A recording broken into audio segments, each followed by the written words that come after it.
কথা আচ্ছা, আমাদের ছেলেরা খেলছে, ব্যাটিং করছে, দেখলাম শ্রীলঙ্কার এগেন্স্টে এভাবে খেলছে। আমি দেখাচ্ছি এটা, ব্যাকফুট যাচ্ছে এভাবে, এভাবে ব্যাকফুট যাচ্ছে, গিয়ে পিছনে গিয়ে ব্যাট থেকে নামিয়ে ব্যাট যখন নামাচ্ছে ব্যাট ব্যাকা করে এভাবে খেলছে, মানে ব্যাটের সঙ্গে বল লাগছে না।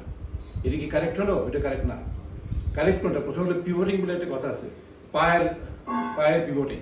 পায়ের পিভটিং মানে হচ্ছে আমি যখন দাঁড়াবো এখানে ক্রিজে, আমার পা যখন যাবে তখন পা পিছন দিকে যাবে, যখন যে লেগ স্টাম্পে যদি বল আসে তাহলে আমি এটা খেলবো পা এখানে যাবে টোর উপরে, তারপরে গিয়ে দাঁড়াবো, দাঁড়ায় এখান থেকে ঘুরে গিয়ে ফ্ল্যাট ব্যাটে মানে সোজা ব্যাটে এইভাবে খেলবো, এইভাবে যাবে, তখন ব্যাটে বল ব্যাটে লাগবে।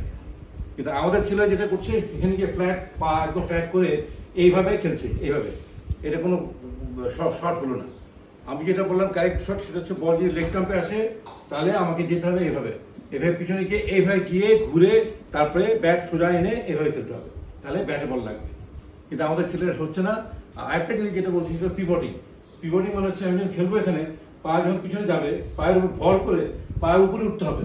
That is when you play the shot, play a shot like this, গিয়ে পায়ের উপর উঠে তারপরে খেলতে হবে। আমি যদি ফ্ল্যাট এভাবে খেলি তাহলে আমার পায়ের শক্তি নেই, হাতেও শক্তি নেই, বলটা কোথায় যাবে? ব্যাট ব্যাকা হয়ে যাচ্ছে, ব্যাটে লাগছে না, বল গিয়ে এখানে পড়ছে, কি কোনো কাজই হচ্ছে না। So this is not a shot. When you play the back foot shot, you have to pop your right toe and then play from there.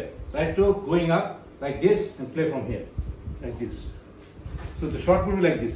Here, back foot, back. That's it.